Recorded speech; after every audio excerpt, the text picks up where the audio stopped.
Bonjour à tous, bonjour à toutes. Je suis Pierre-Yves Geoffard, membre du Cercle des économistes. Bienvenue dans cette session où nous allons parler de santé, de soins et d'organisation et de financement des soins.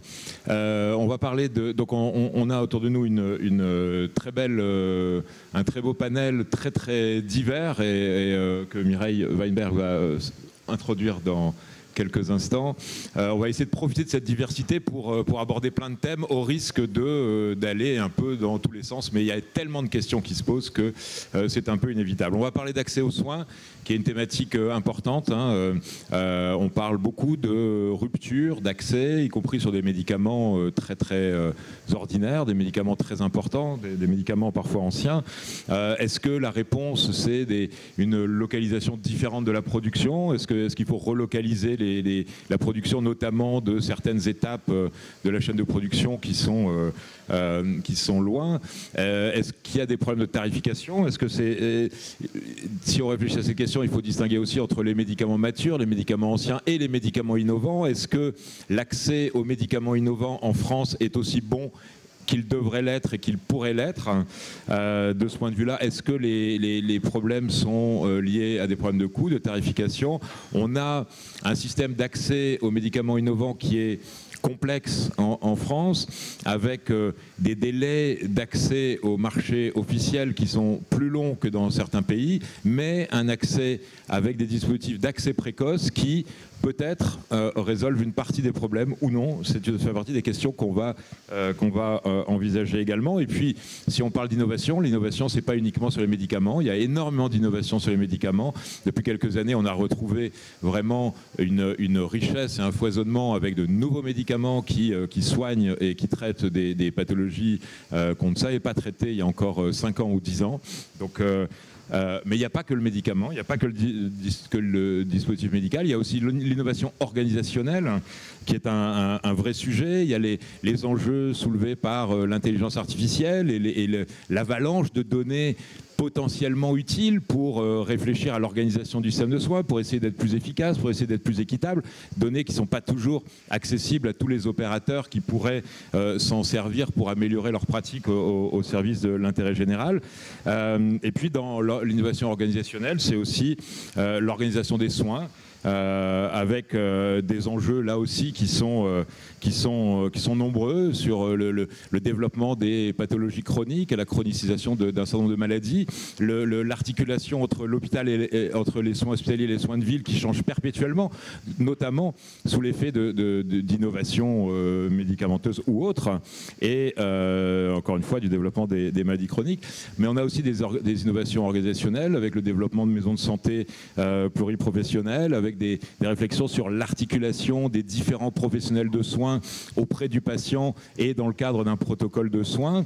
Je préfère parler d'articulation des différents professionnels de soins que de parler de délégation des tâches, parce que délégation des tâches, on a toujours cette vision top-down d'un omniscient, omniconscient qui consent à déléguer une partie de son monopole. En tant qu'économiste, je ne suis pas fan des monopoles. Et en tout cas, l'enjeu est là, avec ce qu'on voit, c'est les réticences sur l'acceptation de la montée en compétences de beaucoup de professionnels de santé, qu'on pense aux infirmières de pratique avancée, par exemple. Ça ne va pas de soi. On voit tous les enjeux que ça pose, mais on sait en même temps que des solutions sont à trouver de ce côté-là. Et puis l'innovation, c'est aussi du côté du financement. Et ça, c'est un élément qu'on oublie souvent. Mais en France, on a un système qui est assez original, à 2 étages, avec la Sécu et les mutuelles ou les complémentaires. Est-ce qu'on utilise vraiment tous les bénéfices? Ce système est coûteux, on le sait, mais il peut aussi apporter une certaine respiration. Mais est-ce qu'on utilise les bénéfices potentiels de cette articulation publique-privée qui peut donner un peu plus de respiration, qui peut donner un peu plus de flexibilité, d'agilité dans le système, dans un système qui en a besoin. Donc on va aussi parler de l'articulation entre la Sécu et les complémentaires, et 2 sujets qui sont liés à et qui sont posent problème, en tout cas qui sont souvent très contraignants lorsqu'on pense à une meilleure efficience du système de soins. C'est le principe que les dépenses de soins, en tout cas pour les dépenses de la sécurité sociale, sont annualisées. Donc c'est voilà, on réfléchit que dans un cadre annuel, alors que les enjeux sont des enjeux de long terme, des enjeux pluriannuels. Si on parle de suivi de malades chroniques, etc., on a besoin de réfléchir à des dispositifs pluriannuels. Et le financement par silo, on a encore une enveloppe médicaments qui est régulée en tant que telle, une enveloppe hôpital qui est régulée en tant que telle, et ça c'est souvent un frein pour plus de flexibilité, pour plus de substitution, et pour une recherche de, encore une fois, plus grande efficience au service d'un accès de tous à des soins de qualité. Voilà. Merci Pierre-Yves, très belle introduction. Pour ma part, je suis Mireille Wimberg, je suis rédactrice en chef adjointe chez Capital. On va commencer par vous présenter ce joli panel. Tout de suite à ma droite, Éric Momy, qui est président d'April, l'un des plus gros courtiers d'assurance français. Vous êtes ce qu'on appelle un courtier grossiste. Pour les gens qui ne le savent pas, ça veut dire que vous fournissez des produits et services à d'autres courtiers. Ils sont 27 000 dans le monde entier à utiliser vos services, spécialement dans 20 pays. Pour votre part, Éric, vous êtes plutôt juriste à la base, juriste dans le secteur de l'assurance, puis vous avez gravi tous les échelons assez vite. Vous êtes arrivé assez rapidement à des fonctions de direction, surtout dans le courtage. À côté d'Éric, nous avons Éric Chenu aussi, président de la Fédération nationale de la mutualité française, donc de la mutualité française. Vous êtes également administrateur des groupes Vive et Mgen, qui sont deux énormes groupes évidemment mutualistes. Vous êtes engagé au sein de la mutualité depuis 25 ans et vous avez notamment exercé des responsabilités au sein de structures nationales spécialisées dans le handicap. Les mutuelles, vous le savez, parmi les organismes complémentaires d'assurance ont une particularité, c'est que les mutuelles sont des financeurs, donc ils remboursent les soins, mais ils sont aussi opérateurs de santé puisqu'ils ont des établissements qu'ils pilotent, des hôpitaux, des centres de santé, etc. etc. À côté de Monsieur Chenu, Sophie Boissard, vous êtes directrice générale du groupe Clariane, vous êtes normalienne et énarque, vous avez occupé différentes fonctions dans la sphère publique, au Conseil d'État, au ministère du Travail à Bercy, un petit passage à la SNCF et depuis près de 10 ans maintenant, vous êtes donc chez Clariane. Clariane, c'est un rouage essentiel du système de santé, c'est 666 maisons de retraite médicalisées, c'est aussi 277 centres de santé spécialisés en santé mentale et en soins médicaux et de réadaptation. À côté de Sophie, nous avons Olivier Leroux, qui est président du groupe Servier depuis plus de 10 ans. Monsieur Leroux, vous avez rejoint le groupe Servier qui est gouverné par une fondation en 1982. Vous y avez gravi tous les échelons. Vous avez commencé au service juridique et vous êtes désormais donc le président. Le groupe Servier, vous êtes également membre du G5. Le G5, c'est le rassemblement finalement des plus gros labos français et vous participez aussi à toutes les instances européennes, internationales relatives aux médicaments. Servier, c'est l'un de nos plus gros laboratoires pharmaceutiques. Vous êtes leader dans l'hypertension, les maladies veineuses et dans les cancers rares. À côté de vous, Laurence Perrault. Madame Perrault, vous êtes directrice du LEM, donc ça c'est la Fédération des entreprises du médicament. Vous avez eu une vie professionnelle assez riche, vous êtes passée dans la banque, l'assurance, l'agroalimentaire. Vous avez fait un passage chez Roche et vous êtes aujourd'hui donc la directrice générale donc, du LEM, chargée de représenter effectivement les laboratoires français. Et puis voilà, on a fini notre tour de table de présentation. Je vais vous poser ma première question, Madame Perrault, en matière justement de souveraineté sanitaire. Alors, c'est vrai qu'il y a 75% des principes actifs ou des molécules qui sont fabriqués ailleurs dans le monde. Les Français l'ont découvert à leurs dépens au moment du Covid. C'est vrai qu'au deuxième trimestre 2020, tout à coup, l'Inde a fermé ses frontières. Quand l'Inde ferme ses frontières, qu'est-ce qui se passe ? Elle arrête d'exporter sa molécule, son principe actif de paracétamol, et là, eh bien, il y a pénurie dans le monde entier. Et là, on se rend compte qu'effectivement, beaucoup de choses sont fabriquées en Inde et en Chine. Donc, il faut reconquérir notre, évidemment, souveraineté sanitaire. Comment, depuis le Covid, on fait en sorte d'y parvenir ? Merci et merci à tous pour être présents aujourd'hui. C'est vraiment une bonne question. Quand on regarde effectivement depuis le Covid, où à ce moment-là, nous sommes tous dit, la main sur le cœur, les États et les entreprises, qu'il fallait repenser notre souveraineté sanitaire, notre souveraineté tout court d'ailleurs, tout secteur stratégique confondu. Nous sommes 4 ans après. Les rencontres d'Aix aujourd'hui sont sur le thème de choc de réalité sur, en tout cas, la politique du médicament et la politique de santé en général. Nous n'avons pas de loi de programmation santé, alors que en Europe aujourd'hui, et pour les raisons que l'on connaît, nous sommes en capacité, au niveau européen, de réfléchir à des modes de coopération pour la défense. Ce que l'on pose, nous, les entreprises du médicament, qui sommes-nous en fait, et je représente 300 très belles entreprises sur le marché français, de petites entreprises françaises qui produisent les produits les plus anciens, aux plus grands groupes internationaux qui sont à la production de recherche des produits les plus innovants. Et donc qui ont des intérêts très différents, mais en même temps des intérêts très convergents, puisque nous devons, et c'est notre raison d'être, vous assurer, vous, Français, en France, et c'est vrai aussi dans le monde, que chaque traitement arrive au patient au bon moment, là où il en a besoin. Et c'est tout le défi, du coup, de la question que vous nous posez sur la souveraineté sanitaire, puisqu'il y a plus de 13 000 représentations pharmaceutiques. Est-ce que nous serons en capacité demain de rapatrier toute la production en France ou en Europe? Non. Et est-ce que c'est souhaitable? Non plus. En revanche, est-ce que de construire des coopérations et des réflexions en matière de stratégie pour regarder où sont les médicaments les plus critiques, et ce qui nous manque, c'est une loi de programmation pour faire des choix en France au moment où on se parle de déficit public, et donc il faut faire des choix, et donc nous en appelons à construire avec le gouvernement actuel et le président qui nous a considéré comme un des secteurs stratégiques pour la France, d'avoir évidemment une loi à venir. En revanche, de bonnes nouvelles néanmoins, c'est que nous avons été en capacité, grâce à l'intelligence collective, avec tous les laboratoires engagés et l'Agence de sécurité du médicament depuis les séances de pénurie. Aujourd'hui, on peut annoncer que nous sommes revenus à une situation antérieure au Covid. Donc nous avons retrouvé une ligne de flottaison acceptable, même si il y a certaines classes thérapeutiques qui sont aujourd'hui en tension. Et pourquoi sont-elles en tension? Parce que justement une fragilité du système de production. Et je terminerai peut-être là pour dire, on a 3 façons de réfléchir à des propositions, parce qu'on n'est pas là pour se plaindre, on est là pour réfléchir à travailler différemment. Si on continue à travailler toujours de la même façon, on aura toujours du même résultat, et le résultat, on le connaît. Il y a un gros sujet sur la compétitivité de la France. Nous avons les prix les plus bas et la fiscalité la plus haute, et on ne dit pas ça pour se plaindre, c'est le baromètre de l'attractivité de la France en matière pharmaceutique qui le démontre. Donc il faut redonner envie aux entreprises d'investir en France.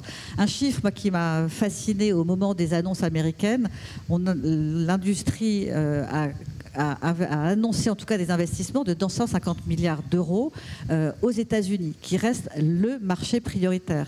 Comment on redonne envie à investir en France et que ces milliards d'euros soient sur le territoire français et en Europe? C'est un vrai enjeu de compétitivité. Donc ça, c'est le premier point. Deuxième point, il faut réinvestir et en recherche et en production. J'ai un chiffre aussi que je porte à votre éclairage quand on dézoome sur la France.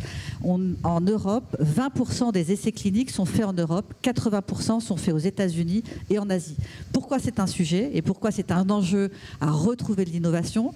Quand vous investissez dans la recherche clinique, vous investissez dans l'hôpital, vous investissez dans les territoires, et ensuite vous investissez dans le système de production. Donc c'est un enjeu majeur de repenser aussi la recherche, pour que la recherche et la production sont très liées. Et le troisième point, et je m'arrêterai là dans cette première partie, nous avons un sujet de méthode. La France notamment a les déficits que l'on connaît. Il faut absolument que nous arrivions à travailler beaucoup plus en collaboration. Public-privé, ce ne sont pas des ennemis, ce doit être des secteurs d'activité qui ont des missions différentes mais qui doivent travailler ensemble. Et en matière d'efficience, et nous, les entreprises du médicament, nous avons fait beaucoup de propositions qui ne coûtent rien aux patients, qui ne coûtent rien à l'État et qui ne coûtent rien aux entreprises. Gagnant, gagnant, gagnant. C'est pour ça qu'on s'est lancé dans un programme de contractualisation, et j'espère qu'on va arriver au bout, parce que cette méthode-là, me semble-t-il, est de nature à retrouver de la respiration. Monsieur Leroux, vous êtes évidemment servi un groupe international. Comment vous vivez cette souveraineté sanitaire? Comment vous la mettez en œuvre? comment vous essayez de faire en sorte que les médicaments arrivent. Et surtout, est-ce que vous pensez que cette question-là, bon, on a compris avec ce que dit Mme Perrault que ce n'est pas une question nationale, comment est-ce qu'on peut organiser ça en Europe, justement ? Alors, je vais d'abord vous donner quelques faits et puis après revenir sur les principes. Quelques groupes pharmaceutiques, dont les premiers en France, c'est-à-dire établis en France, réalisent en gros un chiffre d'affaires de entre 3 et 5% en France. Et ils réalisent donc 95%, voire plus à l'international, ce qui est notre cas, puisque nous faisons 3% de notre chiffre d'affaires en France, 97% à l'international. Pour autant, nous créons de la valeur en France au travers de la recherche, de la production de principes actifs et de produits. Ça, ce sont des chiffres. Évidemment, comme vient de le dire Laurence, il faut s'inscrire dans le temps. On a besoin de s'inscrire dans le temps. Qu'est-ce qui caractérise l'industrie du médicament? C'est une industrie qui est extrêmement capitalistique. C'est-à-dire qu'on va engager des sommes très significatives avant qu'un médicament soit mis à la disposition des patients. Pour 10 000 projets que nous avons, il en sortira un.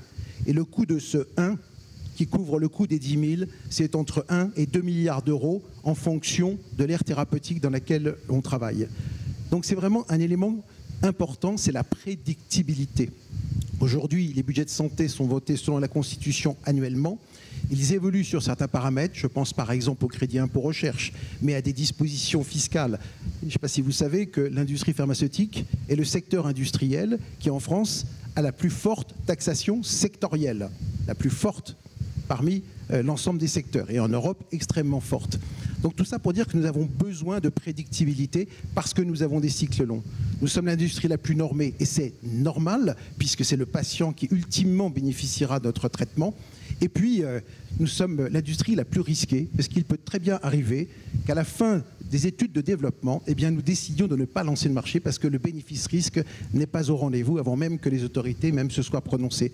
Beaucoup de paramètres, mais qui expliquent cette volonté d'avoir cette vision à long terme. Pour revenir à votre question sur la souveraineté, il y a 3 piliers forts à la souveraineté, quels que soient les pays du monde, qui aujourd'hui donnent lieu à une concurrence très très forte. Il n'y a plus de multilatéralisme, le bilatéralisme encore moins peut-être. La première chose, c'est l'innovation. L'innovation, elle repose sur quelques paramètres très simples. Pour innover, il faut des talents. Ces talents doivent être dans des clusters d'innovation extrêmement attractifs, là où il y a des projets qui les passionnent, qui les font venir du bout du monde. Nous, dans notre centre de recherche, il y a 22 nationalités différentes à Saclay. 22 nationalités. Des gens qui viennent du monde entier. La richesse de cette diversité est la source de l'innovation. Mais il faut des clusters forts. Il ne faut pas trop de clusters en Europe, sinon on ne sera pas attractif. Regardez ce qui se passe aux États-Unis. Boston, San Francisco, un peu New York. Quand vous allez en Chine, Shanghai et un petit peu à Pékin. Peu de clusters, mais des clusters extrêmement forts en Europe pour attirer les talents. Ça, c'est la première chose. La deuxième chose, il faut une appétence pour le risque.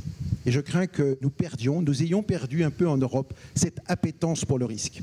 Quand je dis appétence pour le risque, c'est le financement notamment.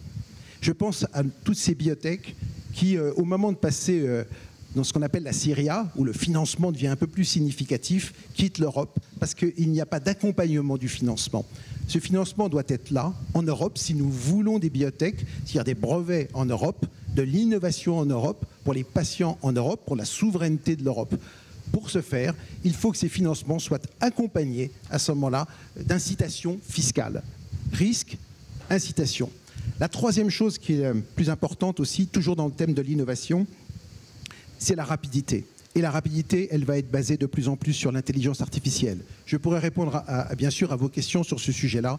Il faut qu'on aille plus vite dans la sélection de nos projets en recherche, plus vite dans le développement. Un exemple très concret, lorsqu'on fait une étude clinique, il faut identifier les patients, les centres qui répondent, qui soient le meilleur profil pour les trouver. L'intelligence artificielle nous permet de les retrouver facilement. Ça, c'est le volet de l'innovation. Le deuxième volet, c'est l'industrialisation. Est-ce qu'on construit une usine le jour où on va lancer un médicament? On la construit 5 ans, 10 ans avant. Il faut trouver les talents pour le faire. C'est un risque. Nous le prenons. Nous le prenons. Et comme cela a été dit tout à l'heure, il ne faut pas avoir la prétention, je pense en France ou en Europe, de maîtriser 100% de la production des matières actives, des médicaments et des produits finis. Ne serait-ce que pour des ratios de coûts, tout simplement, cela serait impossible parce que nous ne travaillons pas avec les mêmes normes, les mêmes coûts. Moi, ne serait-ce que, je vais vous dire, entre la France, mon centre de production, pour la même boîte, pour le même volume. Et la Pologne, dans notre même usine, j'ai des écarts allant de 37 à 73% en moins sur la Pologne. C'est dû à quoi? Tout simplement, le nombre d'heures travaillées en Pologne est bien supérieur et le taux horaire est inférieur. La raison en est là tout simplement. Et puis, l'accès. Je pense qu'on va y revenir tout à l'heure.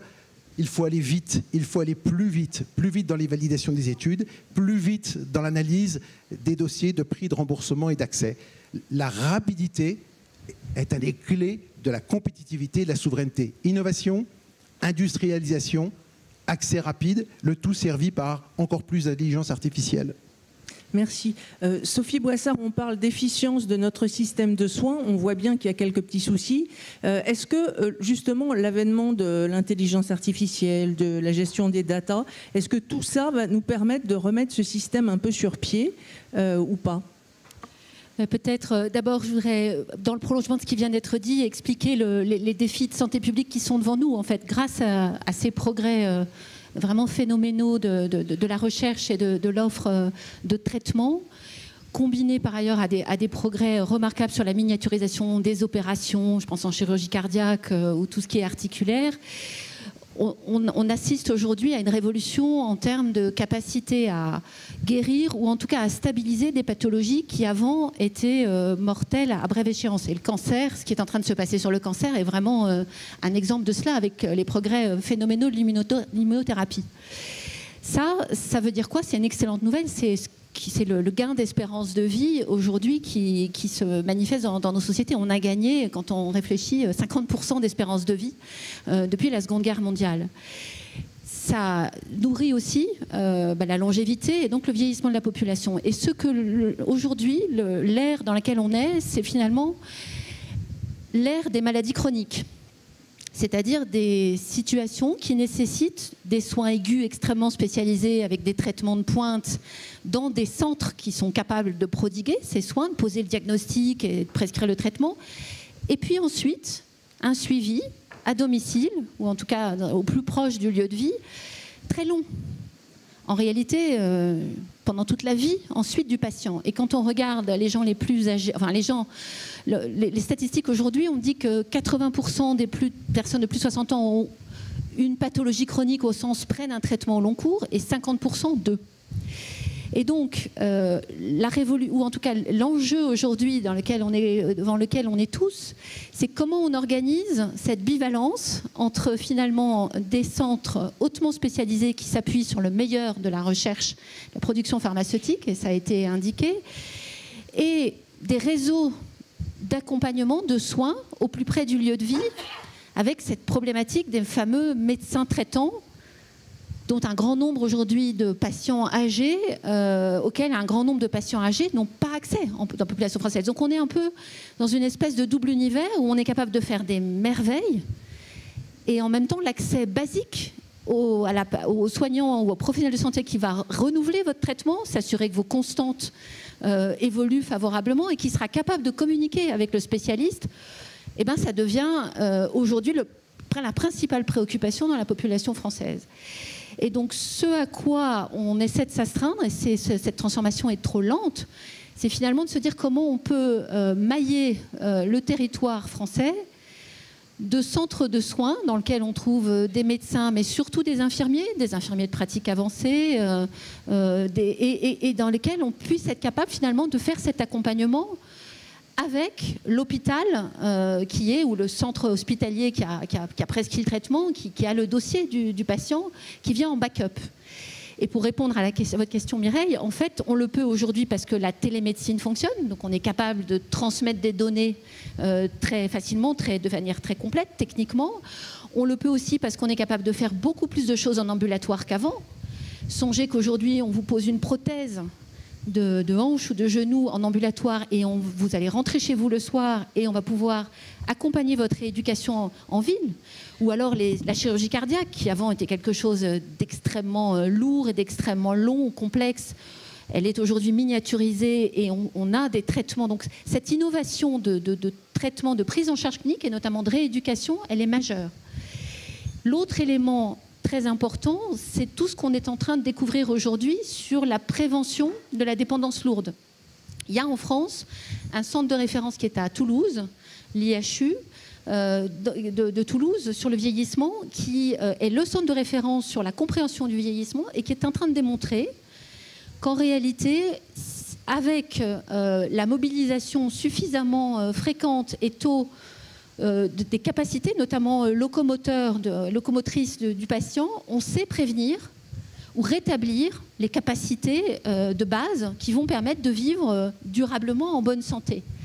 Et ça veut dire qu'il faut qu'on déploie à grande échelle des programmes de prévention pour détecter les risques de fragilité, les risques d'incapacité future, et mettre en place de la rééducation qui est non médicamenteuse, mais qui permet effectivement de regagner des capacités, de redonner en fait finalement des qualités de vie aux patients.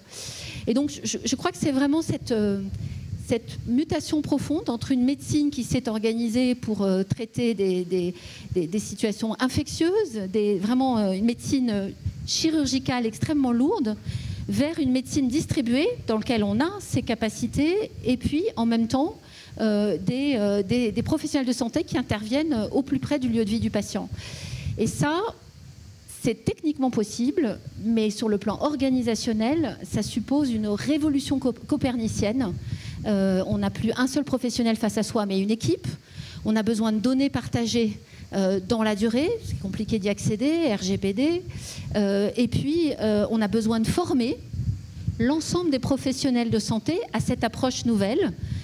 Et probablement aussi d'avoir beaucoup plus de professionnels de santé qu'on en a aujourd'hui, non pas de médecins, mais des infirmiers, mais des professionnels de la rééducation, qu'aujourd'hui, en France en tout cas, on ne produit pas en nombre suffisant. Merci beaucoup. Monsieur Chenu, même question, presque j'allais dire, quel type d'huile faudrait-il mettre dans les rouages de notre système de santé pour que ça fonctionne? Et est-ce que l'innovation peut être une réponse ou est-ce que ce n'est pas suffisant? Bonjour à toutes et à tous. L'innovation fera partie des réponses pour garantir la soutenabilité même de notre modèle. À l'échelle mondiale, c'est indispensable parce que beaucoup des enjeux de santé publique en fait, sont planétaires, à minima européens. Et aujourd'hui, du fait du retrait des États-Unis de l'OMS, du manque de financement dans la gouvernance mondiale de la santé, il y a un certain nombre de problématiques qui se posent. Et il est important que, et à l'échelle mondiale, avec les grandes agences, mais aussi à l'échelle européenne, on repose un certain nombre d'enjeux. Et au plan national, parce qu'on a une spécificité, ça a été rappelé, avec la dualité entre l'assurance maladie qui va fêter ses 80 ans cette année et les complémentaires santé, les mutuelles en premier lieu, on a des sujets spécifiques. Sophie Boissard à l'instant a pointé l'enjeu du vieillissement. C'est une transition qui est majeure. Les dépenses de santé d'une personne de 75 ans et plus, c'est 4 fois celle d'une personne de 30 à 50 ans. Sauf que le nombre de personnes de 75 ans et plus va être multiplié par 3 par rapport à la population générale d'ici à 2050. Donc les besoins de soins, les besoins de financement vont être énormes. Et aujourd'hui, on ne forme pas assez de médecins, on ne forme pas assez de soignants. Et donc si on reste dans les organisations que l'on avait il y a 30, 40 ans, on ne va faire que gérer la pénurie, le mécontentement, les peurs et les ressentiments.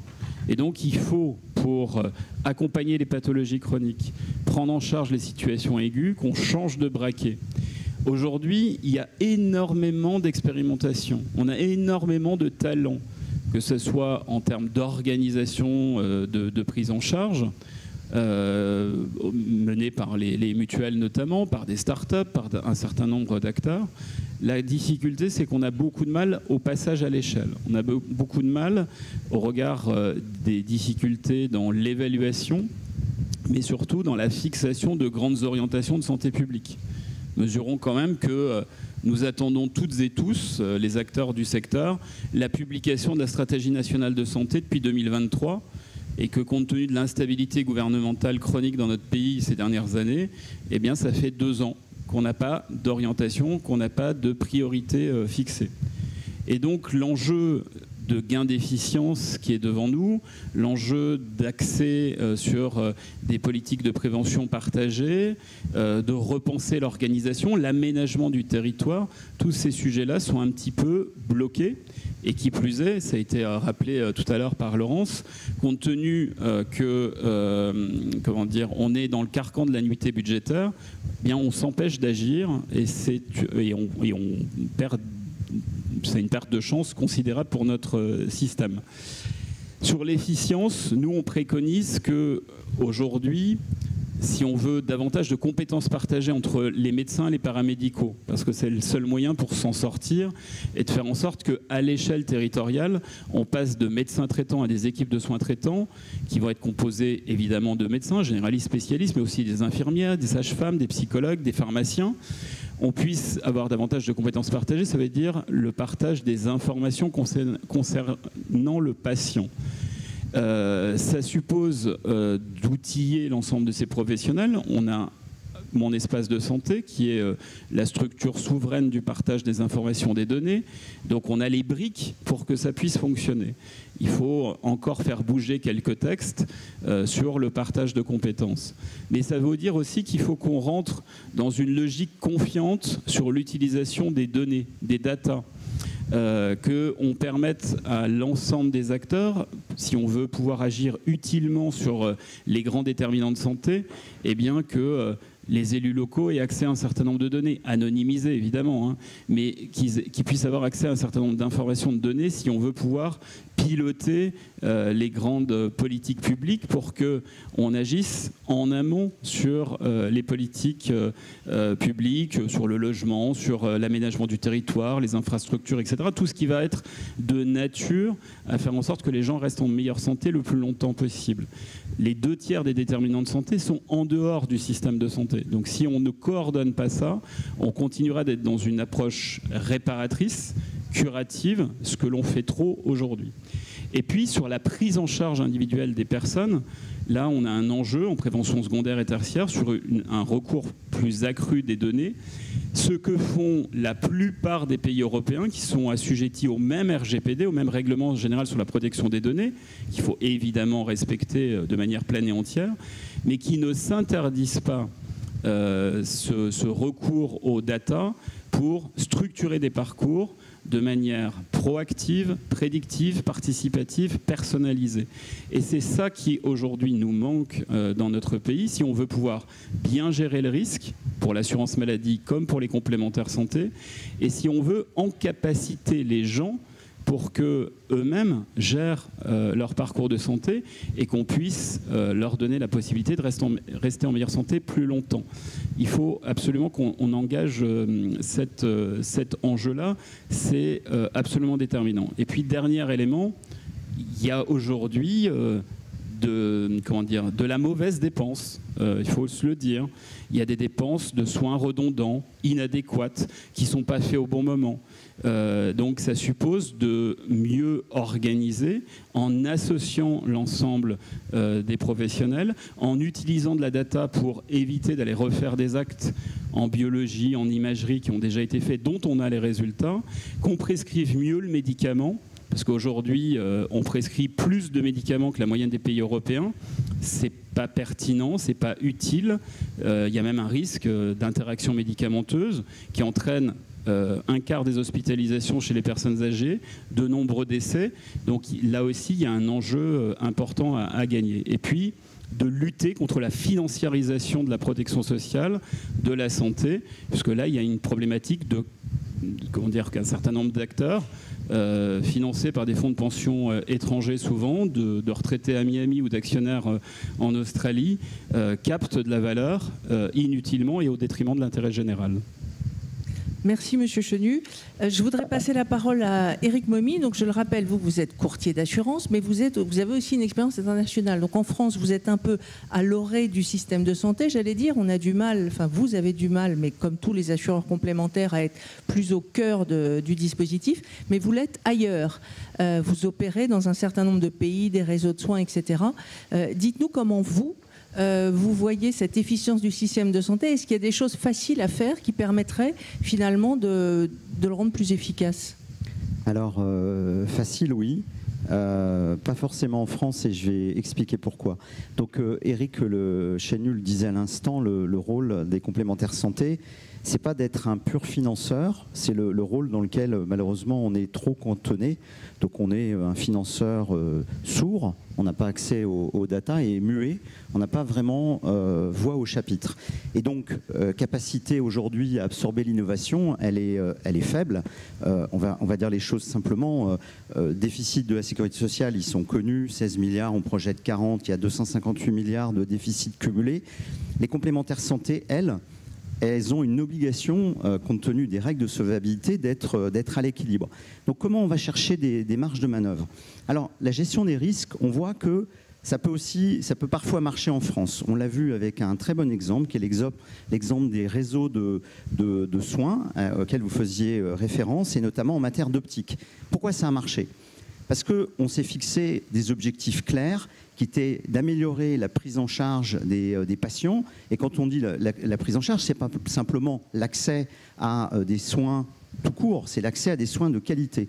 Donc on a des réseaux, notamment Santé Claire, qui sont allés travailler sur des prises en charge en fonction de niveau dioptrie, etc. Deuxième chose, pourquoi ça a marché? Parce qu'on a eu de la latitude qui nous était donnée pour aller contractualiser avec les professionnels de santé, en l'occurrence les opticiens. Malheureusement, ça reste qu'une exception, parce qu'en France, on est extrêmement contraint par une loi qui s'appelle la loi Leroux, et puis par une forme de défiance vis-à-vis des complémentaires santé. Or, on a plein d'exemples à l'étranger hyper intéressants. On a dans certains pays ce qu'on appelle les garanties différenciées. Donc je veux vous dire, ta prothèse en dentaire, je vais te la rembourser plus si tu t'engages, vous allez voir le niveau d'engagement, à aller une fois par an chez le dentiste. D'accord? Et les assureurs, dans plein de pays, ils suivent ça parce qu'ils sont directement en lien avec le patient, donc ils vont s'assurer de la mise en œuvre. Deuxième exemple très intéressant, sur la chirurgie bariatrique. C'est la chirurgie en cas d'obésité morbide.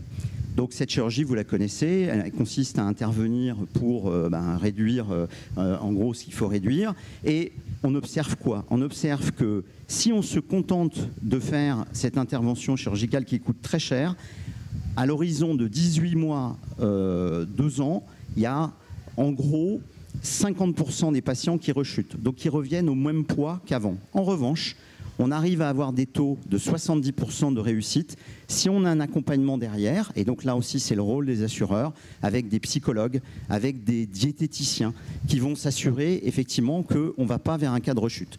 Troisième exemple, il est plus polémique, il est dans des pays anglo-saxons, mais je le cite parce qu'il est quand même très intéressant. On a dans certains pays, c'est le cas du Royaume-Uni, c'est le cas de l'Australie, c'est le cas du Canada, ce qu'on appelle des garanties pour les maladies redoutées. Les maladies redoutées, c'est les cancers fulgurants et des pathologies de ce type. Et là, on voit l'assurance qui intervient avec des garanties, souvent qui sont autour de la prévoyance et pas de l'assurance santé. On va avoir un capital forfaitaire qui va être donné, et l'assureur, il ne va pas simplement se contenter de dire « je mets à votre disposition un capital », il va organiser l'accès aux meilleurs praticiens, l'accès aux hôpitaux, il va financer des technologies de pointe, et il va même aller dans l'accompagnement. Quand on est dans un pays dans lequel on n'a pas un système de santé très efficace, on va accompagner le patient pour pouvoir aller se faire soigner au bon endroit. En France, on l'a compris, malheureusement, on n'est pas dans cette situation-là, mais c'est entre les mains de l'État. Il ne faut pas grand-chose pour arriver à débloquer ce système. Et vous l'avez vu, les assureurs, ils savent très bien gérer le risque, autant qu'ils savent équilibrer des comptes. Merci Eric. Monsieur Leroux, je reviens un peu en arrière. Monsieur Chenu, Sophie, Eric, tout le monde parlait d'intelligence artificielle, de données surtout. Pour vous, dans votre industrie du médicament, quelle importance ça a et comment vous pouvez manier ces choses-là pour arriver à créer de l'efficience justement ? Je vais juste vous donner un exemple pour rebondir sur ce qui a été dit tout à l'heure dans le terme de l'accompagnement justement des patients. Nous en Allemagne, on a un produit qui est dans le domaine de la dépression. On a développé une solution informatique validée cliniquement qui va permettre à un patient de retrouver plus facilement son sens cognitif, sa relation à l'autre. Les mutuelles nous achètent la solution parce qu'elles y ont un intérêt. Tout simplement parce que le patient sera plus à domicile, il sera à nouveau revenu au travail et la prise en charge n'aura pas lieu d'être par la mutuelle. Ça, c'est impossible en France. C'est impossible en France et je suis tout à fait d'accord pour qu'il y ait un changement législatif afin que les mutuelles, de manière anonymisée bien sûr, mais puissent intervenir via le médecin ou autre sur le patient avec des solutions qui permettent de raccourcir la durée de traitement, mais bien évidemment et d'autres modes de prévention. L'intelligence artificielle. Nous, au sein du groupe Servier, on a fait un bond en avant pour être ce qu'on appelle best in class. On n'est pas loin d'y arriver. De quoi s'agit-il concrètement ? D'investissement extrêmement significatif au niveau de la recherche pour pouvoir soit continuer un programme, soit l'arrêter. Quand je dis de la recherche, c'est avant même qu'on soit dans ce qu'on appelle les phases cliniques. Quelquefois, on est avant la preuve de concept, on est très très en amont. Il nous faut beaucoup de données. Ces données, elles sont disponibles dans le monde entier. Plus on aura de l'IA, plus on aura accès à ces données, donc ce qui suppose aussi une ouverture à l'accès des données publiques, privées. On peut en acheter, mais malheureusement, il n'y a pas Ce qui n'est pas le cas en France, n'est-ce pas ? Non, malheureusement, il n'y a pas assez de partage de la donnée. On est obligé d'aller la trouver aux États-Unis, voilà, ou dans des pays anglo-saxons où il y a beaucoup de partage de la donnée. Données en plus très robustes parce que construites de manière très bien avec des consortiums hospitaliers ou des associations de patients qui nous vendent leurs données. Cela nous permet d'aller plus vite, je dirais, dans les décisions à prendre, les arbitrages à prendre dans nos programmes de recherche en amont. Ce qu'on ne voyait pas avec peu de données ou avec notre connaissance, on le voit maintenant grâce à l'intelligence artificielle. Vous avez des exemples de quelque chose qu'on a découvert, enfin, qui n'était pas intuitif, qu'on a découvert avec la donnée ? C'est une question, l'autre jour quand on était à Boston avec les équipes, j'aurais dit, est-ce qu'aujourd'hui il y a un médicament qui a été découvert grâce à l'intelligence artificielle ? Il n'y en a pas. En revanche, ça permet d'accélérer les programmes et, comme je disais, de faire des choix. Et peut-être que demain, il y en aura. Deuxième chose, le développement. Je citais l'exemple tout à l'heure. Quand vous êtes sur des études cliniques, ce qu'on appelle multicentriques, c'est-à-dire dans beaucoup de centres hospitaliers dans le monde, le plus important pour aller vite, c'est d'identifier le patient qui correspond à votre protocole. Je vais prendre un exemple pour ce qui nous concerne. Nous avons lancé sur le marché à disposition des patients et des médecins traitants un médicament dans le domaine des gliomes avec mutation. Bien. Il fallait identifier ces patients. Pas facile, il n'y a pas toujours une prévalence qui fait l'objet d'un suivi dans le monde entier. Grâce à l'IA, nous avons pu identifier les patients, les centres, et donc aller beaucoup plus vite avec une pertinence. Troisième utilisation de l'intelligence artificielle, c'est que nous le disons beaucoup en efficience de production. Aujourd'hui, les évolutions des marchés sont telles, et nous, ayant des cycles de synthèse, tout simplement, nous avons certains principes actifs, leur temps de synthèse, c'est 6 mois. 6 mois, le temps de production, 2 mois. Eh bien, si vous avez des commandes extrêmement rapides, il faut pouvoir être réactif. Et donc, l'alliance production-intelligence artificielle nous permet de modéliser certains systèmes de prévision et de répondre. Voilà les 3 domaines dans lesquels nous utilisons l'intelligence artificielle. Et bien sûr, bien d'autres demain pour être vraiment un best in class mondial et être compétitif. Intéressant, merci. Sophie Boisser, on parlait tout à l'heure du déficit de la Sécu, donc ça, on revient sur notre territoire franco-français, donc 16 milliards en ce moment, bientôt 40. Vous avez fait une étude, justement, bon, c'est votre métier, enfin, le vieillissement est quand même l'une de vos parties, enfin, c'est votre boulot, quoi, quelque part.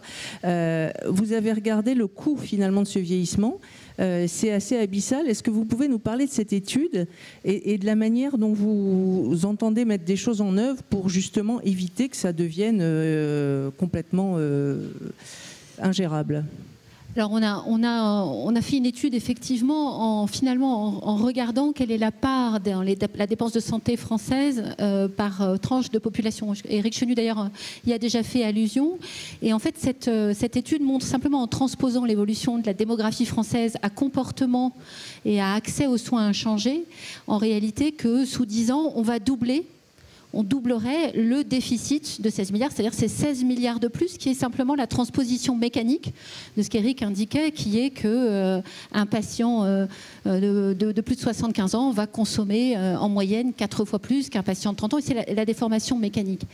Alors une fois qu'on a dit ça, Une des caractéristiques aujourd'hui de la dépense française, et nous chez Clariane en fait on est implanté dans 6 pays européens, donc on est présent aux Pays-Bas, en Allemagne, en France, en Espagne, en Italie, et avec exactement le même type d'activité, c'est-à-dire l'accompagnement, la prise en charge non aiguë de patients chroniques ou vieillissants dans des structures de santé ou chez elles.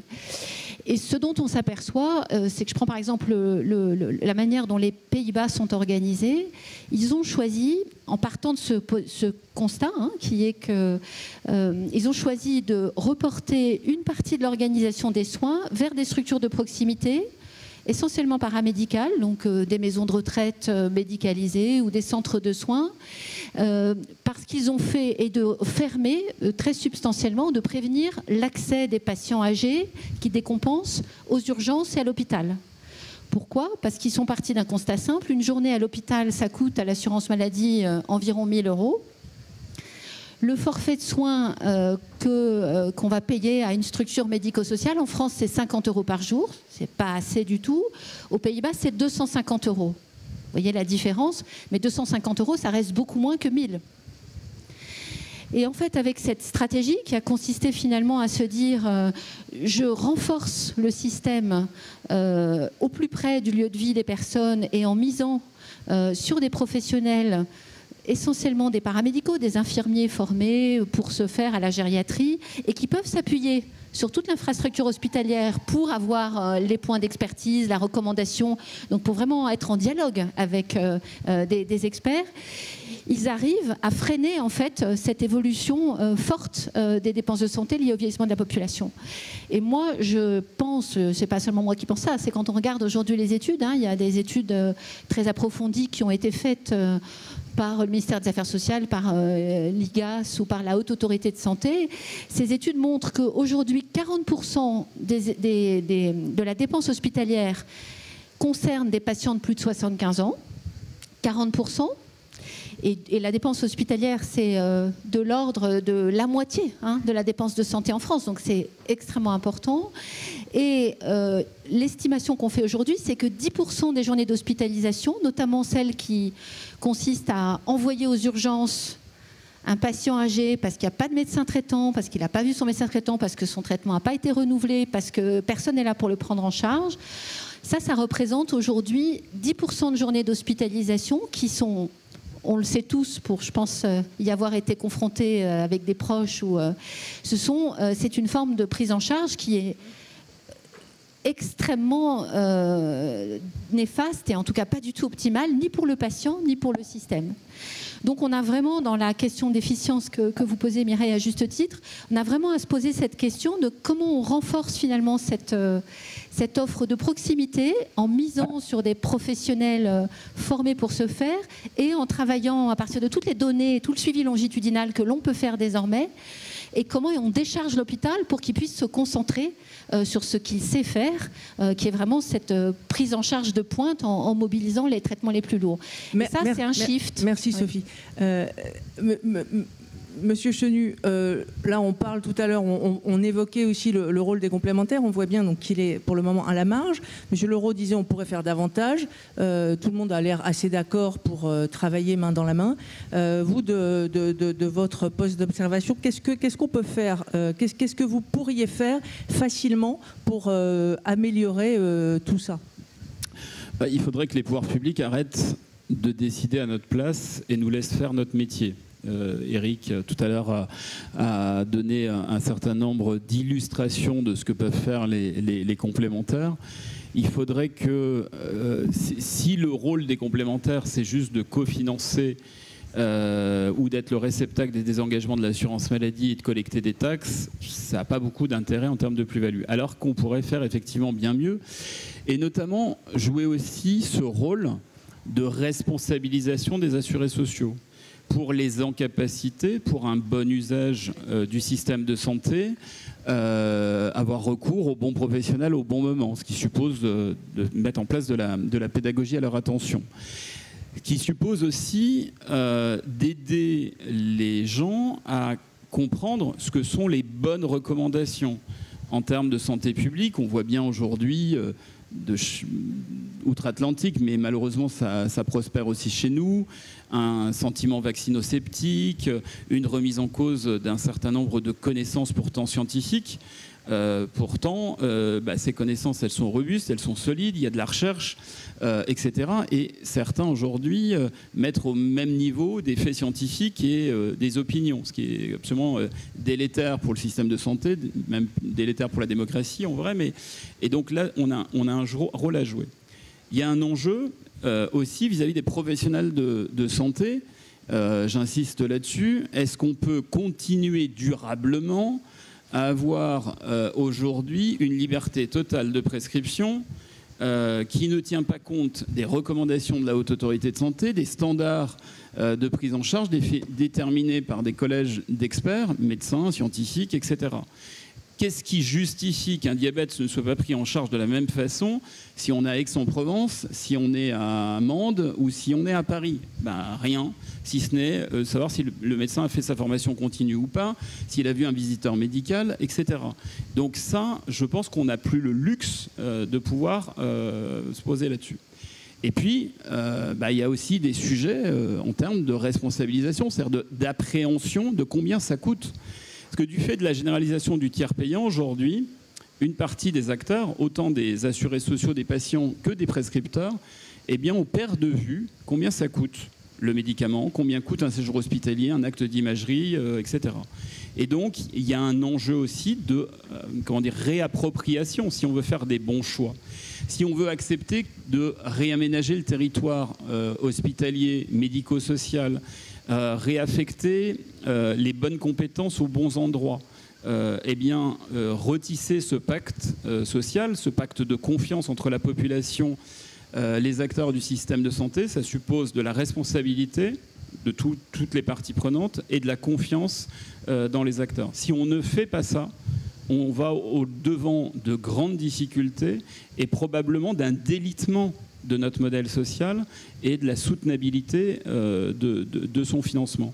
Donc, il faut accepter que l'assurance maladie fera des choses que nous, complémentaires, on ne saura pas faire, que les complémentaires santé feront des choses que l'assurance maladie ne sait pas faire et qu'on puisse travailler en confiance avec les industries du médicament sur le bon usage du médicament, avec les professionnels de santé pour en capaciter les assurés sociaux, avec des structures sociales, médico-sociales pour structurer des parcours, du logement jusqu'à l'EHPAD et à la fin de vie, si malheureusement c'est par ce passage-là que ça passe, et arriver à personnaliser, à accompagner en faisant en sorte que les personnes puissent être en capacité, puissent être maintenues en bonne santé le plus longtemps possible par de la prévention, primaire, secondaire et tertiaire, ce qui suppose de la confiance entre les acteurs.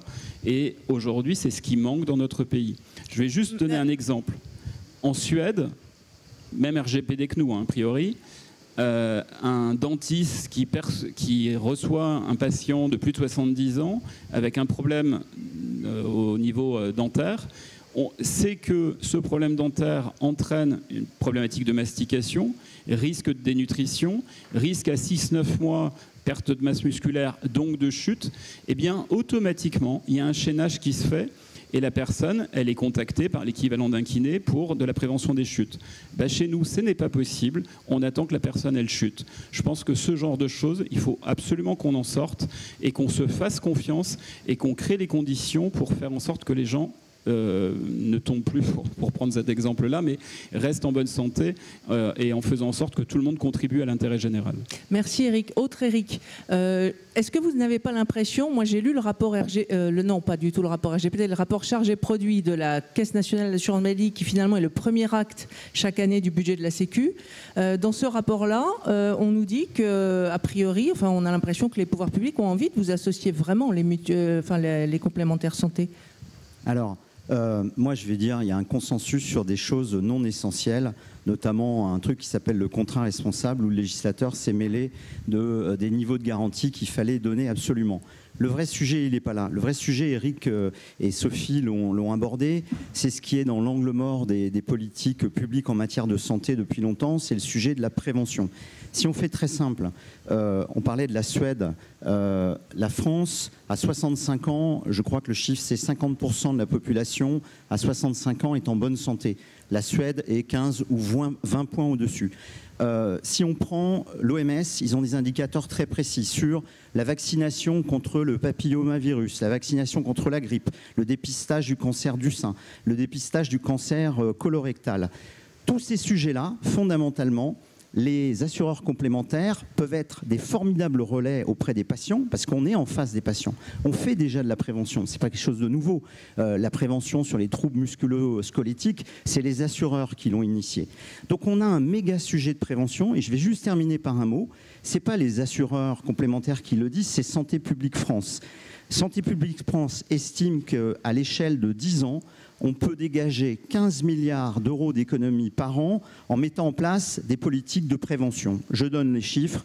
5 milliards sur les maladies chroniques. Il y a l'obésité, on a cité tout à l'heure l'obésité, le diabète. On est victime en France dans ce qu'on appelle l'errance de diagnostic qui met plusieurs années. Je peux vous assurer qu'à l'étranger, j'ai plein d'exemples où le diagnostic du diabète, il est extraordinaire. Tout à l'heure, vous parliez des sujets d'hypertension et du suivi des patients. On a 2 milliards sur le cancer avec la question du dépistage précoce. On vient d'en parler dans tout ce que l'OMS nous incite à faire et qui n'est pas fait. On peut parler du tabac, on peut parler de la vaccination avec des gens de plus en plus réfractaires à la vaccination. Les assureurs complémentaires, les mutuelles, jouissent d'une image absolument extraordinaire vis-à-vis des patients. Il ne dépend plus que des pouvoirs publics de simplement créer les conditions. Et croyez-moi, les assureurs complémentaires, ils poussent dans ce sens pour qu'on s'articule avec l'assurance maladie obligatoire. Eric l'a très bien dit, ce n'est pas un jeu en solo, c'est un jeu très complémentaire, sans mauvais jeu de mots. On a 15 milliards d'euros d'économies à aller chercher à l'échelle de 10 ans, c'est extraordinaire. C'est presque une belle conclusion. Merci Eric. Je voulais peut-être prendre une ou deux questions dans la salle, si vous en avez. Madame. Rapidement, s'il vous plaît. Dites-moi. Guylaine Alain-Joanine, je suis entrepreneur, inventeur, humanitaire, je suis la pionnière de la télémédecine, je suis l'Institut de France. Ma question, elle est très simple, entre gitans, gitanes, il ne faut pas se raconter la bonne aventure. La santé est très malade là, il va falloir des antibiotiques. Ne croyez-vous pas qu'aux révolutions, c'est revolverer, ça veut dire retournement, qu'il est temps, mais plus que temps, de faire une révolution, de faire ce retournement, de monter un plan Marshall pour répondre à des questions très simples. Mais qu'est-ce que j'ai en moins de 20 minutes et avoir la prise en charge adéquate? Et aussi faire en sorte que partout, il y ait un bien vivre et un bien vieillir. J'avais peut-être envie Merci pour cette question qui s'adresse. Allez-y, Madame Perrault. J'avais une proposition à vous faire parce que plus que la révolution qui, en général, termine mal, c'est quand je nous entends tout autour de la table. En fait, nous sommes des acteurs extrêmement responsables et qui font partie de la solution. J'étais au Danemark il y a quelques temps. Ils ont créé un comité incroyable qui s'appelle le Life Science Council. C'est un comité public-privé qui réunit les acteurs publics et privés. Ils ont une boussole pour prendre leurs décisions. Chaque décision, ça doit être bon pour les patients, pour le gouvernement, pour les entreprises, pour les médecins. Et c'est ce qui permet de faire peut-être une révolution copernicienne dans nos façons de travailler, puisqu'aujourd'hui, public-privé a du mal à travailler ensemble. Et je suis sûre que c'est un axe, avant de chercher des économies qui vont faire mal à tout le monde, d'aller chercher de l'efficience et de les trouver ensemble. On a, je crois, démontré qu'on est capable de les trouver ensemble. Merci à tous. Si vous avez des questions, vous les poserez aux intervenants à l'extérieur. Il faut qu'on libère l'amphithéâtre. Merci encore et à bientôt.